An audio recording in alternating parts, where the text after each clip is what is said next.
Hi everyone, my name is Chelsea. Welcome to Little Mountain Ranch. I am happy to have you here with me on this glorious smoke-free day. Look at it, so beautiful and clear. There's blue sky above us and I could not be happier. Same with my lungs. That was bad. The other day we had such thick smoke and I had to do some work outside. Not fun. I am heading down to check on Thistle. Thistle is a heifer that I have who is due to calve fairly soon. And the pen that I usually use for my cows to calve in is really mucky right now, so I have her out in the meadow, and what that means is I need to go out a couple of times a day and check on her. I don't have an exact due date for her. In fact, when we bought her, I was told that she would probably be calving sometime in May. We are now well into July and she is still not calved. She is forming a beautiful udder though, so I do suspect that we will be seeing a calf very, very soon. I'm heading out to our north pasture right now to see if we can find Thistle and check on her. I wanted to send out a huge thank you to Birch mattresses for sponsoring today's video. Dan and I got a Birch mattress, I want to say 3 months ago now, and I cannot speak highly enough of this mattress. I have suffered from sleep issues pretty much my entire life, and since getting my Birch mattress I have been sleeping so well. It's just a darn comfortable mattress. I have been sleeping so well. Dan and I both have been sleeping really well on it, and one of the things I love about it is because there's a weight difference between Dan and I, and oftentimes whenever we try to sleep on a mattress his side will weigh down and then it just makes it really uncomfortable for me, and that it does not happen with our Birch mattress. Hi Freya, you're just sunbathing there. We've decided to slowly start replacing our kids' mattresses with Birch mattresses. So we bought 2 of the reversible kids mattresses. And what's cool about those mattresses is on one side, it's for little kids. So it has a certain level of firmness to it that supports little kids' bodies. And then the other side is for kids up to the age of 12, from I think it's 6 to 12, which offers some more support. And because they are non-toxic mattresses, I feel so good about my kids sleeping on them. So the goal is to eventually replace all of our kids' mattresses with Birch mattresses. One of the things about getting older as a woman that has been something to kind of get used to is the fact that I just get really, really hot sometimes, and often at night. And the Birch mattress itself breathes really, really well. And I find there's a significant difference between how hot I get at night when I sleep on the Birch mattress compared to other mattresses that I've slept on in the past. And one of the things that's really awesome is that both of my girls who now have a Birch mattress think that it is a really, really comfortable bed, so much more comfortable than the mattresses that they had before. And that's awesome because not only do they love the mattress and think that it's comfortable, but I feel really good about it because it's made with natural materials. I love my Birch mattress and I think you will too. And if you're looking for a new mattress, there's the 4th of July sale that I just mentioned where you can get 25% off your mattress. And if you do use my link below, you'll also get 2 free pillows with your order. Thank you so much to Birch for sponsoring this video. Being able to have these mattresses in my house is such an awesome blessing, so thank you very much. This is our north hay meadow right here. And it's kind of nice because the cows have made trails all the way through this pasture area. Look at this lovely trail. And they have these trails going all over this pasture. I see my escape artist. Milkweed is always getting out of this pen. She's the only one who does it, along with Patty, of course. Can you see her right out there? Oh, that silly cow. We do have a bale feeder out in this pen with a bale of hay in it. We normally don't do this, but with this year being so incredibly dry, the pastures aren't great. We want to make sure that everybody has the feed they need. I think that might be Thistle out there. Oh no, it's just Patty. That's Milkweed's calf out there. We'll go out and say hi to him in a sec. This is Freya. Hi Freya. You're such a good girl. And this old girl right here is Ivy. She is 26, I think. Yesterday we came out and picked wild raspberries out in this field. There's an area that we've logged up above here, and the wild raspberries have absolutely taken over one section of it. And I don't know why this year the raspberries were so good, but they were fantastic. Even the raspberries in my garden are really, really great this year. I figured with the drought that it wouldn't be a good raspberry year, but I was wrong about that. Excuse me, milkweed. What are you doing down there? You are not supposed to be down there. I know you guys love Patty, so we'll take a wander over across the field and go and say hi to him. Our hot wire is not working great right now because of how dry it is. There needs to be some sort of moisture in the ground for the electricity to be able to conduct properly. And when it's dry like this, that tends not to happen. And our hay this year is not very good, not very good at all. It's half the height that it usually is. Hi, sweetheart. Man, you are a nice looking calf. What a beautiful calf you are. Hi, honey. Oh, you're so sweet. You gonna lick my hand?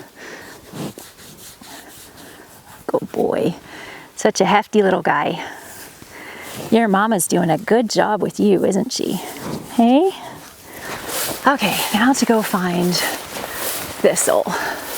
Well, that was lucky. I just walked straight up to the field and looked up, and there is Honey and Thistle and Oreo.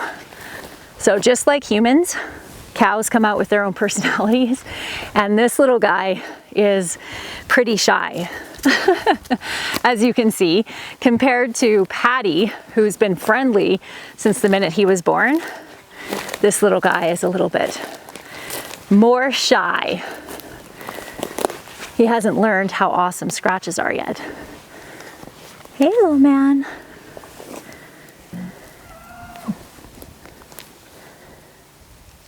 You're curious. Come on. Run over to Mama. Yes, that's your Mama. This is my sweet Honey. Hi, my girl. And this is Thistle. You can't nurse off her yet, mister. She's getting nice and loose on her back end. I think maybe a week, if I were to guess. This girl is another one who's not super friendly. So Honey, over behind the tree here, she's like a puppy. She's so sweet. You can call her and she comes. She loves scratches. This girl has some attitude. So we'll see how she works out as a milk cow. It'll be interesting to see what kind of calf she has. Let me say hi. Because she was bred to a Holstein. Like Honey was, you can really see the Holstein in Oreo. But she is a Jersey milking shorthorn cross, so who knows what we're gonna end up with. I do really hope that she has a heifer, because we ended up with 2 bull calves this year, which is actually unusual. I've never had a year where we haven't had a heifer. So hopefully she has a heifer, so we can raise that calf up as, excuse me, a replacement milk cow for the future. Look at the gorgeous view from up here. Isn't it beautiful? You can see the mountains in the background there. We'll head down to the garden next, but first we're going to stop by the house and grab my harvesting apron. These birds are just getting massive. We're not going to be butchering our turkeys until into the fall. We like a nice big bird for Thanksgiving and Christmas, and I also like to can turkey as well. But the chickens will be being processed on the next cool day that we have. I also need to get down and open up my high tunnel because it looks like it's going to be a hot one today. So I have my apron and I'm going to head down and see what needs to be harvested today. I did pick most of the currants from the currant bush and all of the ripe cherries. These ones still could use another couple of days yesterday. So one of the things that I have found about the freeze dryers, because it takes quite a long time, so 24 hours for most loads, and things are coming in off my garden so quickly, I'm needing to harvest and throw things in the freezer to run through the freeze dryer when I have it ready. So one of the things I'm going to harvest today, I think, is some of the kale, because I didn't do that the other day when I said I was going to, and get that all chopped up, put into the freezer and ready for the freeze dryer. I still have a couple loads of blueberries to do. The blueberries turned out great, by the way. I have a bunch more broccoli and cauliflower. Several of you were asking what I'm planning on using that for. Just for soup in the wintertime. We love broccoli cauliflower soup. So I have a load in right now. I'm going to make a broccoli cauliflower soup out of it and see how that turns out before I do the rest of the broccoli and cauliflower, because a couple of you had mentioned that you didn't like the way that it reconstituted. So before I go do all of my broccoli and cauliflower that way, I better run a test batch. So I'm planning on doing that. And we did a test poll on the garlic yesterday. And so remember, I moved my garlic. My garlic was in this row here, but because we decided to till our garden this year, I needed to move it. So I pulled it all out of the ground, we tilled the garden, and then I replanted all my garlic over here. And I figured that that would mean that I would have really small heads. That's apparently not the case, at least it wasn't with the one that we pulled yesterday. So I thought it might be fun to pull another one today and see if it was just a fluke that that one was big, or if there's actually big ones all the way through. I'm kind of distracted right now because there are hummingbirds flying around my sprout box garden beds in front of the greenhouse. I'll see if I can sneak up on them.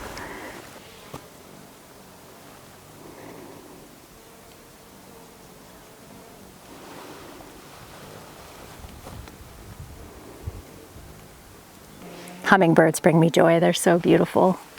Something else that I need to harvest today is the chamomile. I didn't plant a ton of chamomile this year. In fact, this is the only plant that I have. So I want to pull off, this is about how you want the flowers to be for making tea. So I want to pull them off as they are coming on so that I can actually get enough to freeze dry for winter tea. But first, let's try pulling out one of these garlics. And this is, by the way, what a garlic scape will look like if you let it go. So these are actually the seeds here, and you can plant those and get garlic the following year.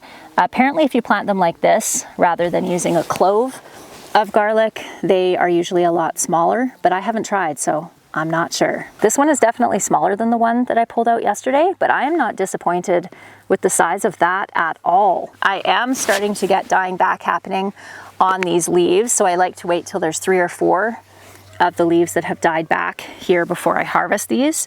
So I think probably within the next 4 or 5 days, we'll do our big garlic harvest and see how it does. I grow hardneck garlic, and I actually still have garlic in my pantry right now that it's usable. It's not great, but normally softneck garlic tends to store better over the long run. I have never grown softneck, so I don't know. I've only ever grown the hardneck varieties because they grow best up here, but I haven't had any issues with the hardneck varieties. I am planning on freeze drying a bunch of my garlic this year. I'm just going to mince it up and freeze dry it. But when we do our big garlic harvest and start preserving it, I will bring you along with me for that. I also ferment garlic and honey, and we use that in the winter time. I absolutely love it. We store it in our cold room downstairs. I'm going to freeze dry it this year.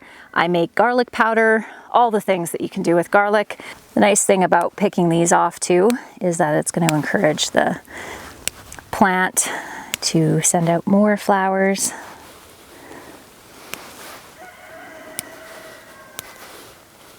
Lots and lots of hummingbirds this year. We have a proliferation of hummingbirds, squirrels, and rabbits this year, which is kind of interesting. So I was telling my kids when we were out picking raspberries yesterday that we should watch to see if next year we have a larger population of wolves and fox and coyotes, because the rabbits and the squirrels are their food. Whenever there's a really good year for predator feed, it usually means a good year for their babies too, and we end up with more the following year, and they're all fat and healthy. So we'll watch for that next year and see if that plays out to be accurate. My mama duck has a clutch of eggs right now that she's hatching out. Are you guys gonna go in there and splash? Or just sit on the side and drink? Her ducklings are due to hatch out any day, and she's usually very successful at hatching out babies. And I checked her nest yesterday when she was off it, and I think she had 15 eggs in there. So we'll see what she ends up with when she is done, and I'll make sure that I show you. Okay, we got most of the flowers off of here, and we'll check out our pickling cucumbers. Pickling cucumbers are one of those things that you really do need to check every day because they grow so fast. So I like them just a tiny bit bigger than that. We should start getting enough to start pickling here pretty quick. Some side shoots of broccoli. The side shoots do tend to bolt really quickly, so don't let them get too big. As you can see, this one is starting to loosen up a little bit. Within a few days, it would be flowering. So every morning, go along and pick them. Oh, that one's ready too. These ones can hold out for another day. I am so thrilled with the broccoli and the cauliflower this year. It's just doing fantastic. Actually, all the brassicas are doing fantastic. My grandson is on his way here, so I'm just keeping my ear out for them. So I'll have to take a pause on filming for a little bit so I can go play with him. He just turned 1, and it's such a fun age because he's starting to talk and he's walking. He's super curious about everything, so it's fun showing him the animals. See if we have anything else that absolutely must be picked. I do have a little bit of weeding that actually needs to be done. I don't usually do a ton of weeding this time of year. However, planted some beets in amongst a couple of the empty patches in the garden. And as you can see, it's very, very weedy. Okay, that's looking much better. Now we'll pick us some kale.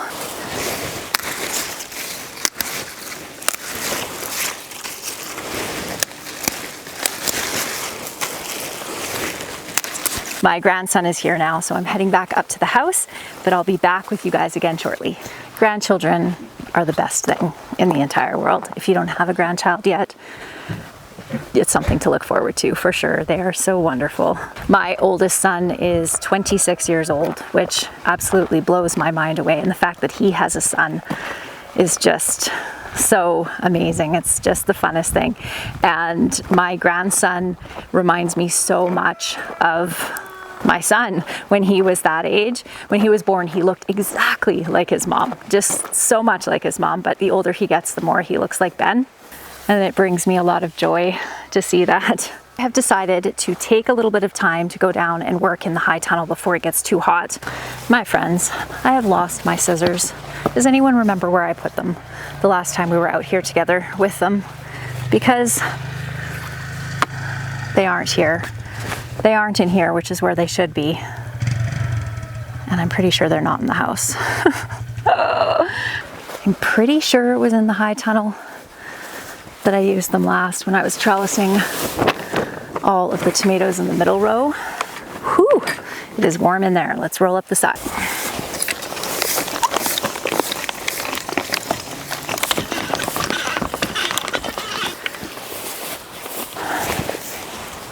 It doesn't take long once the roll-up sides and the back and front doors are open for it to cool off. It is currently 90 degrees Fahrenheit, 32 degrees Celsius, which isn't too bad, but still pretty toasty to be working in. Okay, so I need to work on this aisle. I started on the first part of it here, but all I did was string everything up. I haven't gone into prune yet, and I still have to get these ones here strung up, do some heavy pruning. So the way that I prune my tomatoes is I keep the stalk nice and free of leaves. I try to keep leaves from touching the ground, like these guys are right here. Because like I've mentioned many times before, most tomato diseases will come in off the spores in the soil. And when you're watering with drip irrigation, this isn't as much of an issue, but when you're watering, it can splash up onto those leaves and then get the disease up into your plant. So I do try to keep the bottom fairly well pruned. And then of course, pulling all of the suckers off all over. These will grow fruit. If you live in a long enough season, you can leave the suckers, but we don't live in a long enough season to make that worthwhile. So can you see how tall these are? They're probably 6 feet tall. And last year I tried topping my tomato plants because all of the stuff that's growing up here will likely not have time to produce fruit here in our short climate. But I have been thinking about this year, about whether or not that is actually an advantage in any sort of way, because what normally happens when you prune a plant, the purpose of pruning a plant is to create a bushier plant. So if I go top the plant off here, I'm just wondering if that's going to signal to the lower part of the plant to start trying to put in energy to send out more side shoots to compensate for the fact that the plant can't grow taller. This is only an issue with indeterminate tomatoes, which is what these are, these Amish paste tomatoes. Or if it does, like I was thinking last year, and stop the plant from putting in energy to grow up, and so that it has that energy to put into the fruit production on the bottom half of the plant. If any of you know whether what I'm thinking about this is correct, that if I cut it off, it's just going to divert that energy into the rest of the plant, but into growing green, not necessarily into the fruit production, let me know, because if it will help the plant put the energy into the fruit production, then it's well worth it for me at this point of the year. I won't do it yet, but I will do some research over the next couple of days and then make a decision, and I will share with you my decision and why I made it when I get there. I shouldn't be hanging out in this row. That's actually well taken care of. Let's go over to this side, and my scissors are not in here either. That is so frustrating. I really need to take that tip that one of you gave me and attach some scissors via a string to my apron so that I always have scissors with me, because I always need them. Just looks like such a tangled mess. So what I've done is I've just taken a string and run it from about 5 feet. So attached it over here, run it around, and then I'm just tucking the tomato vines in underneath here. And then any of the ones that aren't going to stay put, I will string those up individually. This is just kind of me cutting a bit of a corner because I have a time crunch right now with just so much coming in off the garden that needs to be dealt with.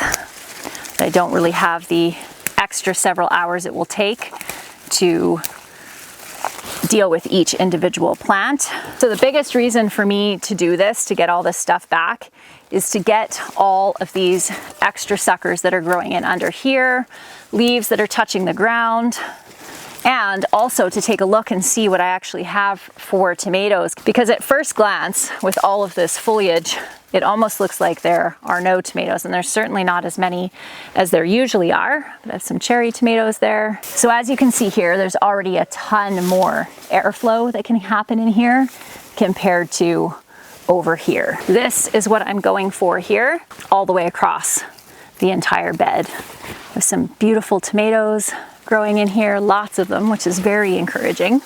Pulling off tomato leaves is actually quite satisfying because you can just bend them up. Let me see here, and they just snap right off. Very easy. So I'm also going in and pulling off any leaves that are just looking kind of yellowed and unhappy. It is getting very warm in here. So I think what I'm going to do is come out this evening and finish up this job when the sun goes behind the mountain. I really wanted to make a blueberry crisp today and some sun jam with those raspberries that we picked yesterday when we were out in the back field. I'll show you how to make sun jam. Sun jam is one of those things that is probably the most delicious jam. It certainly is the most delicious jam you'll probably ever have. All right, my friends, we're back inside. We are going to make the Any Fruit Dump out of Half-Baked Harvest, Tegan Gerard's cookbook. I am going to use these raspberries and cherries that we picked yesterday, along with some some blueberries for this recipe, and I am going to double it and make a big tray of it. So I did just realize though that the cherries that are in here are not pitted, so I'm just going to dump this fruit out in here and quickly pit these with my fingers. There's not that many cherries in here, so it shouldn't take too long. I'm also going to make some ice cream to go with this, and it's going to be so delicious. I can hardly wait. Just make sure I got all of those cherries. I believe so. Okay, so we need 12 cups of berries in this. Look at how beautiful that looks. Gorgeous. I think I might actually divide this into 2 because that is a lot of fruit for that one baking dish. We need 4 tablespoons of butter, cubed per tray.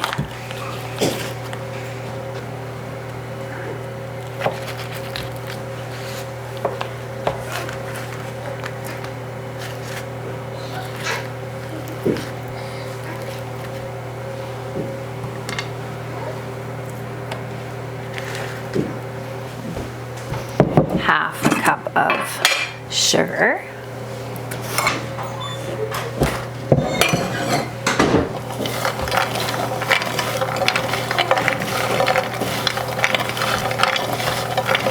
And then we'll toss it well, make sure our butter is distributed throughout. Okay, so now we need 8 tablespoons of melted butter. So we're gonna do 2 cups of all-purpose flour and 2 teaspoons of baking powder.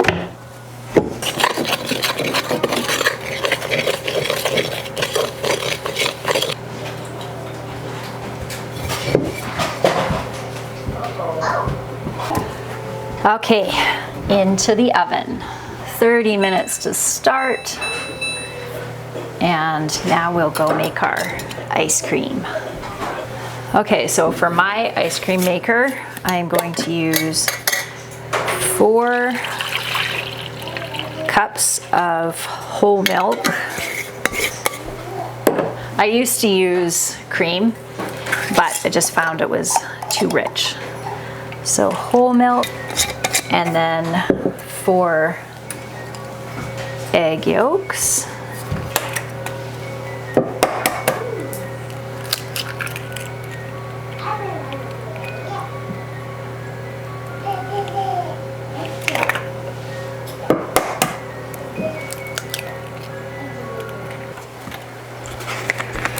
A teaspoon of vanilla.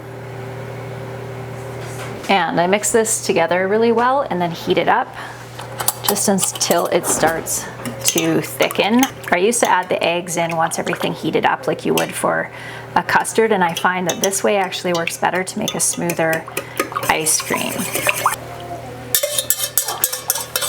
Okay, so normally what I would do is to cool off the custard mix before I add it into my ice cream maker, but because that fruit dump is going to be ready and I'd like to serve it when it's warm, I'm going to throw this in hot, and it might just take a little bit longer in the ice cream maker. The benefit of chilling it first is it tends to have less crystals in it than when you put it in hot like this. Alrighty, so this one is a Whitner ice cream maker, and I love it. It's fantastic. I showed you all of this food, scooping up the ice cream and everything, and I forgot to turn my microphone back on. So you only get to see the one last lone piece in the pan.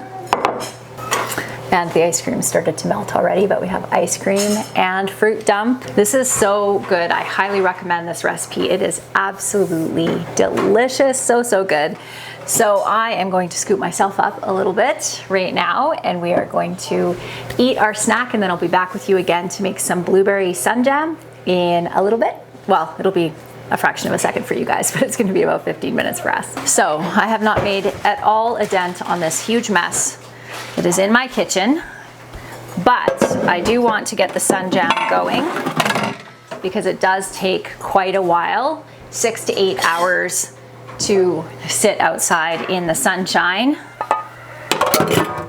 What makes sun jam so delicious is the fact that it's not cooked for very long. It is pectin free, and I find that it really tastes so fresh and full of flavor. So what we're going to need is 12 cups of fruit for this recipe, and this recipe comes from my friend Crystal from Woodland Homestead, and I'll link both of the recipes that I've shared today down in the show notes for you.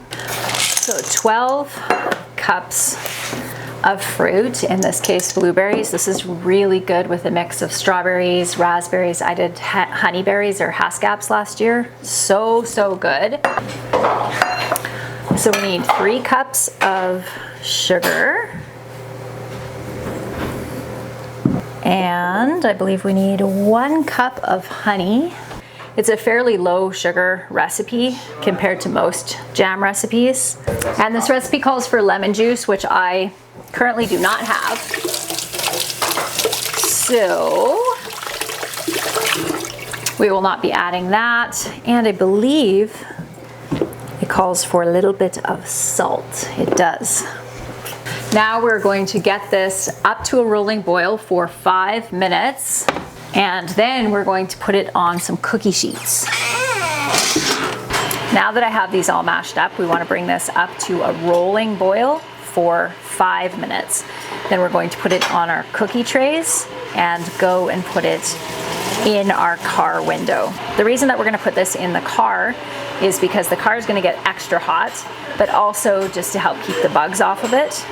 Okay, there we go. We're just about at a boil here. A rolling boil is a boil that you can't stir down. So you know when something starts boiling like this just was, and then I stir it and it stops boiling. A rolling boil will be where I can't stir it down. All right, you know, he has... So this is our very hot jam.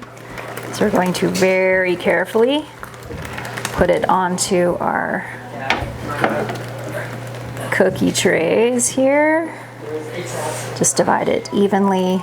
So as you can see, it's very runny right now, but after it's done in the car, it won't be. What I should have done, and this is what Crystal suggests, is to actually take your pot and your trays out to beside your car, so you don't have to carry these out to your car. But since I didn't do that, I'm gonna have to do it. Okay, I did do one little spill, so this is a little precarious, especially in a vehicle. The last thing you want to do is dump an entire tray of jam in your car.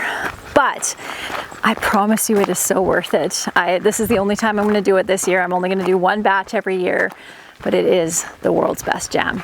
So there we go. Look at how black that jam is. So that's just going to sit in here, and I'm going to come out and give it a stir with a spatula every hour or so until it's at the thickness I want. I don't think it's going to take too terribly long because it is quite warm out today and the sun is beating in through that window. We are going to run to town now and run some errands, but I'll be back with you this afternoon when we get back, and I'll show you what the jam looks like when it's all done.